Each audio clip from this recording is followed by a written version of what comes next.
And I'm much more of the school of it being very difficult to shut off thinking.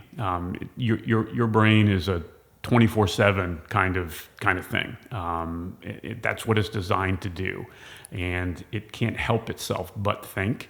So I'm much more of the school where you notice thoughts that are irrelevant and you let them go, because they're just thoughts. Our brain tends to treat them as if they are, important markers of reality. We've got to think about them. And they're not. They're just cognitive representations of something in your mind, and you can let them go if you choose to. Accept them. Don't fight them. Just let it go. And by refocusing yourself on something else, coming back to the breath. So you're standing there and you're coming down 18, and for the first time in your career, you've got an opportunity to win. That person is not going to be able to shut off their thinking. They're just not. They're not going to be able to. All the deep breathing in the world is not going to be enough to reduce the level of physiological arousal that's going on in that player. They've never been there before. This is a big deal. It's a life-changing moment. You can't convince your brain that it isn't.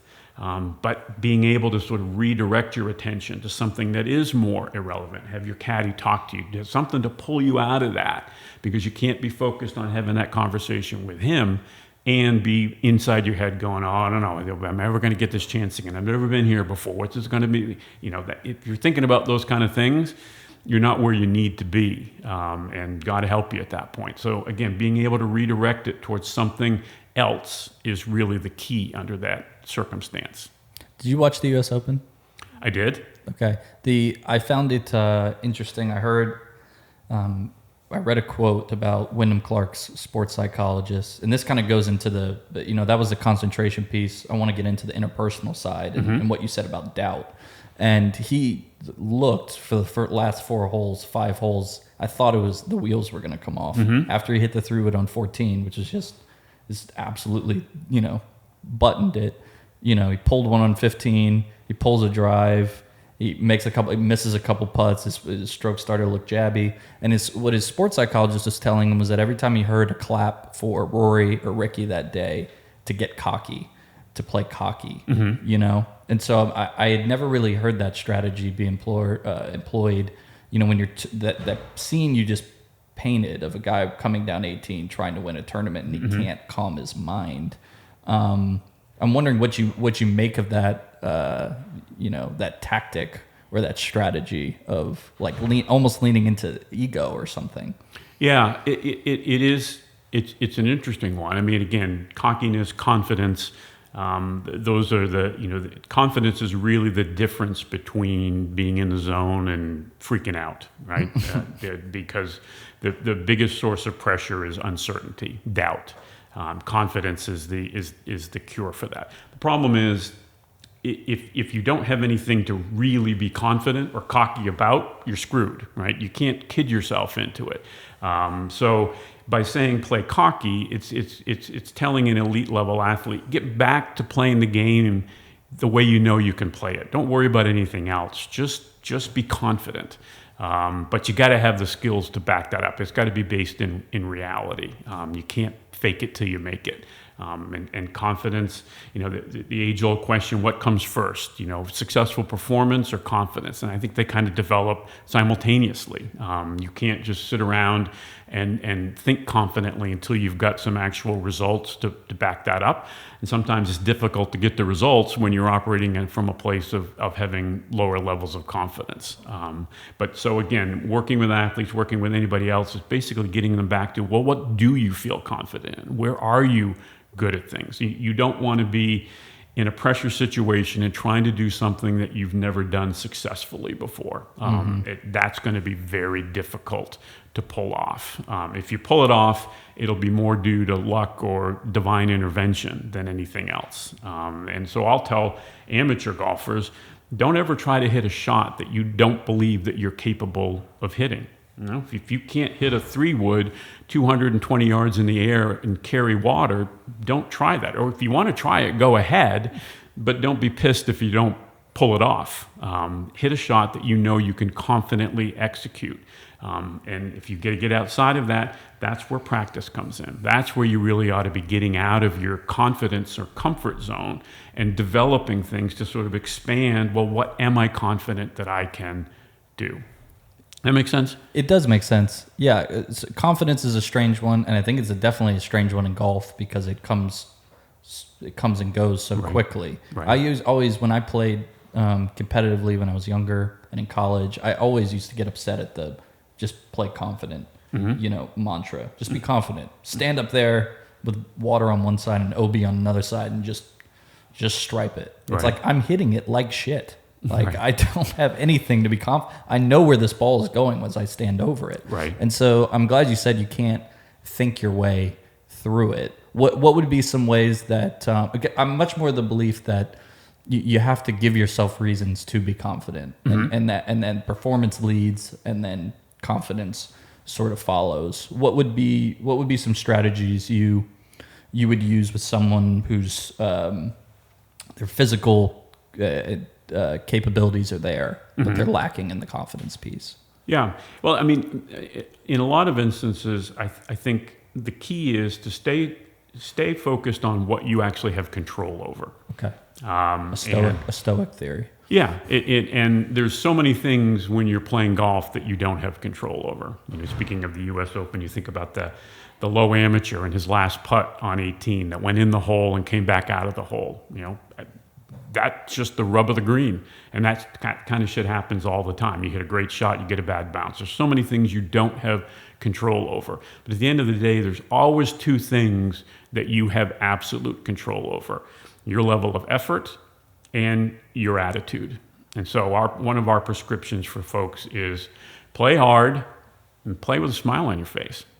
Enjoy yourself. Be the kind of person that other people want to play with because you got a great attitude. I've played so many rounds of golf in my life, I lost count of them.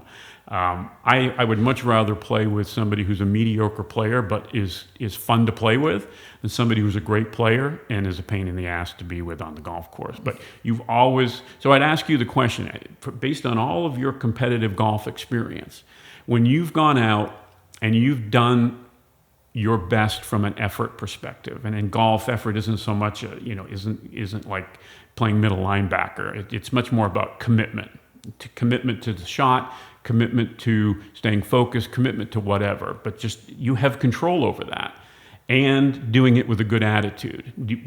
Would you prescribe to the notion that when you do play with max effort and you do play with a good attitude, you're much more likely to get good results? That is a tricky one because I could be accused of trying too hard, playing too hard. Right. I do believe that, there's something, I saw the opposite where kids don't have their best stuff and they turn a average or poor round into a really bad round, into a nightmare. And Right. I was always of the belief, like, I don't care how bad it's going, if I'm now 6 over, I need to finish the day at 5 over or 7 over or whatever it is. I got to get everything I can out of this round, and I think it hurt in some senses because the days where it's the best are the days where it's just free flowing. Right. There's no result based thinking to it. I'm not married to an outcome, Right. and that's a difficult place for someone that cares to really get to. Sure. So the days I would say that the prescribed attitude is enjoying yourself, having fun. But the effort, it feels effortless. Right. It feels Exactly. effortless. You're not trying to play hard. Right. That's what I say. So for a sport like golf, it isn't about, this kind of effort. It really is about committing yourself to staying focused, committing yourself to using your pre-shot routine. When people aren't playing well, they just want to get things over with. And so they'll stop doing those things. And the pre-shot routine is sort of your opportunity to get yourself in as comfortable a place as you can. It's an anchor, if you will. And it's associated with you hitting good golf shots. And so you've got to define what the kind of effort really is going to matter for you, but you do have control over that.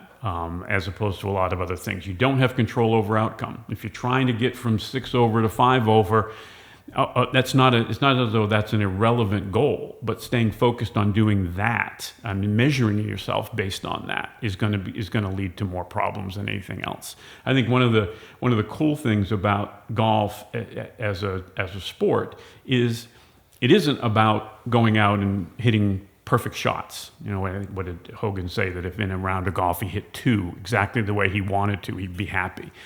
It's about getting the ball in the hole in as few strokes as possible. That's what the game is. And whether you've got your A game that day or your C game, the nature of the sport hasn't changed. Get the ball in the hole in as few strokes as possible. I think back in his heyday, that was something that Tiger did better than anybody else. Was that it was for him? It was always a competitive sport, and whether he had his best swing that day or not, he was just still focused on getting the ball in the hole. Where a lot of other guys are out there, you know, and they're lost in mechanics and trying to make perfect swings. It's sort of like, you don't have to make a perfect swing to get the ball in the hole. So. Although he did have some stuff that goes against the grain of what we're talking about. You know, he's kind of he oftentimes picked out numbers before a round that he wanted to shoot that day. Sure. If he's at 18 under for a tournament, he expects, or if he's at 6 under for the day and he makes bogey on 14, he expects to be 6 under or lower by the end of the round. Right. So he seemed to have some sort of, you know, gear. Now, whether or not once he gets into the actual process, he starts back from the ground level and, Sure. and he goes into that process and leaves that number at the door is, Right. you know, who can say? Yeah, I mean, everybody, whether you're a 15 handicapper or you're the best player that's ever played, is trying to improve. Right? They're trying to get better. It's just, you know, what does getting better look like for you? And, you know, just to keep it interesting sometimes, because he played so well. Yeah. The things he focused on were crazy. Then nobody else was focused on those kind of things. Yeah. But that was his way of challenging himself. I remember playing down the road here one day. I played 9 holes with a touring professional, and I just watched in amazement as he hit every fairway and every green effortlessly. And, you know, I was talking to him throughout the round, and I was just sort of like, it's amazing. You've hit every green. But he said, but I'm not hitting the green where I need to. And I said, what do you mean? He goes, well, just being on the green isn't going to be good enough. He said, I'm trying to get the ball within 10 feet of the hole every time, because that's the difference for me between having a hamburger for dinner and having a steak for dinner. And so as those expectations always have to be geared to what are you actually capable of? And that's how you improve, is by setting some expectations and going out and working hard to do that. But they've got to be within the realm of possibility for you. You know, the 15 handicapper who gets pissed because he hits a drive out of bounds is being silly. You're going to do that when you're a 15 handicapper. Can you practice and try to get better and eliminate some of those? Absolutely. And then your handicap will go from 15 to 12. But even as a 12, you're going to miss some shots. Why is that going to ruin your day? Just accept it, move on, and recognize that over the course of a round, you're probably going to hit more shots that are close to what you want than really horrible outcomes. Sure. So again, the difference between feeling good about something and feeling shitty about something is the delta between what I expected and what actually ended up happening. Sure. Right? Yep. Expectations run everything. Right. What? Let's go back to the doubt piece. You mentioned it earlier. I find the doubt thing interesting because it feels like, from an outsider looking in at sort of the best of the best in whatever field you want, that self-doubt or seems to drive a part of the engine. If you were so sure about everything, you might be, you know, a sociopath. I'm not sure. Sure. You know, so the doubt piece seems to me that it drives part of the engine that gets you there. But you also say that doubt, you know, kills a lot of performance. Sure. So what is the truth about doubt? How is it leveraged? How is it weaponized? And how is it a hindrance? Sure. So one of the elements that gets measured with our assessment is it measures your level of confidence. Okay. Can't really tell from looking at the number whether that's real or whether that's something you're imagining is how confident you are. But in a few short minutes of talking to somebody or watching them perform, I'll know how realistic that number is. But another thing that gets measured on the test is the level of self-critical thinking that you do. An absence of any type of self-critical thinking, you get people who are complacent, who believe that there really isn't anything to be doubtful of, and it's sort of an unrealistic type of confidence. Get somebody who's grossly self-critical, and now you've got somebody who can't eliminate the negative thinking when they have to. So there's a sweet spot in there where, for an athlete, you've got to have a certain amount of self-doubt in order to motivate yourself to go out and work hard. One of my former business partners at Winning Mind did a ton of work in professional baseball, and what he discovered, he would use TACE to evaluate potential draft picks. So gathered thousands and thousands of profiles of young baseball players, and then analyzed of these folks over the span of about 10 years, how many of them actually made it to the big leagues, because that number is really small. Baseball, they draft a zillion people in the hopes that maybe they get 2 or 3 of them to the major league level. And one of the discriminating factors is that level of self-criticalness, that without it, it was a very small chance that a player was going to make it from draft to the major leagues. With too much of it, there was also a small chance that they were going to make it. Yeah. There was a sweet spot in there, and that became one of the things that he started to look for when recommending to player personnel folks that here's somebody that's probably going to work hard at things. So it is an interesting thing. You want to have the ability to, when you're performing, not be focused on what's wrong and what you're doubting on. That's a different type of it. And it's sort of like situational self-criticalness. When you're away from the performance arena, are you evaluating yourself in a stringent manner and being hard on yourself without it becoming this sort of domineering voice in your head? Because it can wear you out after a while. And it's also one of the markers of somebody who becomes sort of destructively perfectionistic, where things are never good enough. I'm never satisfied. That can wear people out emotionally over time, particularly when perfection, number one, isn't possible. If you're using that as your benchmark, you're going to be forever disappointed. And if it's not necessary, it's sort of like, why are you beating yourself up about those kind of things? Mm-hmm. Wow, that's what motivates me. It's like, yeah, but it also is wasting energy and enjoyment opportunities. But if you want to be an elite performer, having some degree of, I could be better, I'm not good enough, is an important motivator, and that's true for athletes. It's true in the military. It's also true in the business world. Those folks that are just relentless about getting better at whatever it is that they get paid to do. What's easier to correct, the person whose negative voice is become dominant voice, or the complacent person? Gee, it's a great question. Are they both lost causes? No. Okay. No, because the person who is unrealistically cocky won't listen to any kind of coaching advice. The person who's relentlessly self-critical is all about feedback, because at their core, they don't think that they're good enough. And so there's some interesting stuff. There's something called the imposter syndrome, mm-hmm. right? That person who I'm not really good enough to be here. Well, the imposter syndrome is somebody who will keep working hard to get better, because they want to eliminate that all of those thoughts that are associated with being an imposter. The person who's unrealistically cocky and confident doesn't think that there's anything to work on in the first place, and so won't listen to feedback. And that's almost like a marker of what's actually insecurity. The person that's running around beating their chest telling you how great they are is usually the person that is going to fall apart when things get real, because they're using that type of false confidence as a protective mechanism against their inner feelings of insecurity. So narcissistic people are a great example, right? That it's the ultimate in kind of egotism. While at the core of a narcissist is somebody who is cripplingly insecure, but they're just using those behaviors to protect themselves against any type of criticism, external or internal.